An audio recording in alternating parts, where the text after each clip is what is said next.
കാസർഗോഡ് ഉദുമ മണ്ഡലത്തിൽ നിന്ന് പ്രദീപ് നാരായണൻ നമ്മുടെ റിപ്പോർട്ടർ തത്സമയം ചേരുന്നു. പ്രദീപ്, ഉദുമയിലെ വർത്തമാനങ്ങൾ എന്തൊക്കെയാണ്?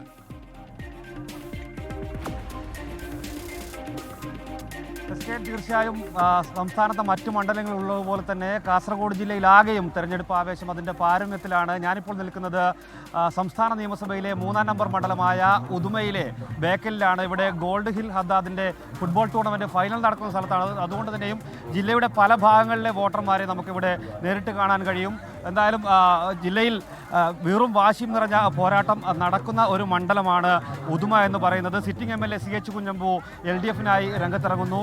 UDF-ൽ കോൺഗ്രസിൽ K നീലകണ്ഠൻ രംഗത്തിറങ്ങുന്നു. NDA-ൽ BJP ജില്ലാ ജനറൽ സെക്രട്ടറി മൻലാൽ മേലത്താണ് മത്സര രംഗത്തുള്ളത്. ശക്തമായ ത്രികോണ പോരാട്ടം നടക്കുന്നുണ്ട് എങ്കിൽ കൂടിയും LDF-ന് അല്പം മേൽക്കൈ ഈ നിയമസഭാ തെരഞ്ഞെടുപ്പിൽ ഉണ്ടാകുമെന്നാണ് അവർ പറയുന്നത്. പക്ഷേ വോട്ട് കണക്ക് നോക്കിക്കഴിഞ്ഞാൽ കഴിഞ്ഞ ലോക്സഭാ തെരഞ്ഞെടുപ്പ് മുതൽ കാര്യങ്ങൾ നേരെ മറിച്ചാണ്. ലോക്സഭാ തെരഞ്ഞെടുപ്പിൽ 12,000-ഓളം വോട്ടിന്റെ ഭൂരിപക്ഷം ഈ മണ്ഡലത്തിൽ UDF-നായിരുന്നു. തദ്ദേശ തെരഞ്ഞെടുപ്പിൽ അത് 1000 വോട്ടായി കുറഞ്ഞുവെങ്കിൽ കൂടിയും ഈ മണ്ഡലത്തിൽ വലിയൊരു പ്രതീക്ഷ UDF വെച്ച് പുറത്തുനിന്ന്. എന്തായാലും ഇവിടെ പല നാടുകളിലെ വോട്ടർമാർ, ജില്ലയിലെ വിവിധ ഭാഗങ്ങളിലെ വോട്ടർമാർ ഇവിടെയുണ്ട്. അവരോട് തന്നെ നമുക്ക് ചോദിക്കാം. ഇതിന്റെ സംഘാടകരാണെന്ന് തോന്നുന്നു. എങ്ങനെയാണ് ഇലക്ഷനൊക്കെ? എങ്ങനെയാണ്? സൂപ്പറായിട്ട് പോകുന്നുണ്ട്. ഭയങ്കര കളി. ഉദുമ മണ്ഡലത്തിലാണോ? അതെ അതെ അതെ. എങ്ങനെയാണ് ഇവിടുത്തെ പോരാട്ടം? എങ്ങനെ? കുഞ്ഞമ്മു ജയിക്കും, ഉറപ്പായിട്ട് ജയിക്കും. 20,000 വോട്ട് ജയിക്കും. 20,000 വോട്ടിനായിരിക്കും. എന്തായാലും ഓക്കെ, എന്തായാലും നമുക്ക് കുറച്ച് കാണികളുണ്ട്. സംഘാടകരാണ് ഇപ്പോൾ നമ്മോട് സംസാരിച്ച കാണികളോട് തന്നെ ചോദിക്കാം. ചേട്ടാ, എന്താണ് ഇലക്ഷനൊക്കെ എങ്ങനെയാണ്? ഇലക്ഷനൊക്കെ എങ്ങനെ പോകുന്നു? അടിപൊളിയായിട്ട് പോകുന്നില്ലേ? സ്ഥാനാർത്ഥികളെ കണ്ടോ? എല്ലാത്തിനും. എന്തായാലും ചേട്ടാ, ഇലക്ഷനൊക്കെ എങ്ങനെയാ? അടിപൊളിയല്ലേ? അടിപൊളിയാണ്. സ്ഥാനാർത്ഥികളൊക്കെ വന്നോ? സ്ഥാനാർത്ഥികൾ ഇവിടെ ആരും വന്നിട്ടില്ലല്ലോ ഈ പ്രാവശ്യം. വീടുകളിലേക്ക് എത്തിയോ? വീടുകളെത്തി. എല്ലാ സ്ഥാനാർത്ഥികളും തുല്യ ശക്തികളാണ്. അപ്പൊ ശക്തമായ പോരാട്ടം നടക്കുന്നുണ്ട്. കാസർഗോഡ് ജില്ലയിൽ ഉദുമ നിയോജക മണ്ഡലത്തിലാണെങ്കിലും കാസർഗോഡ് നിയോജക മണ്ഡലത്തിലായാലും തിരുക്കരിപ്പൂർ മണ്ഡലത്തിലായാലും ശക്തമായ പോരാട്ടം നടന്നുകൊണ്ടിരിക്കുകയാണ്. ജില്ലയിൽ എങ്ങനെയായിരിക്കും ഒരു നില?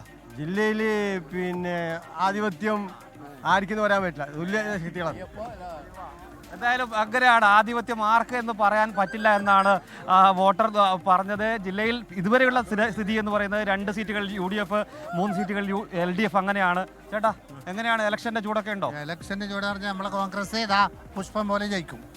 അത്രയും ഭയങ്കരമായിട്ട് പിന്നെ പൊരുതുന്നുണ്ട്. റോഡ് ഷോയിലൊക്കെ പങ്കെടുത്തോ? പിന്നെ ഇന്ന് വരെ ഇപ്പോൾ റോഡ് ഷോ പാലക്കുന്ന് ഉദുമയിലേക്ക് പ്രകടനത്തിൽ കൂടിയിട്ട് വന്നത്. അടിപൊളി. അത് തന്നെയാണ് പറയുന്നത്.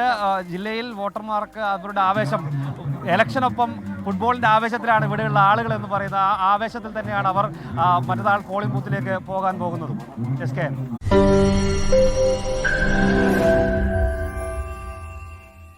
ലോകത്തെവിടെയായാലും ഏത് സമയത്തും 24 വാർത്തകളും ഓഗ്മെന്റഡ് റിയാലിറ്റി പാക്കേജുകളും എക്സ്പ്ലെയിനറുകളും വിശദമായി കാണാൻ ഞങ്ങളുടെ YouTube ചാനൽ നിങ്ങൾക്ക് സബ്സ്ക്രൈബ് ചെയ്യാം.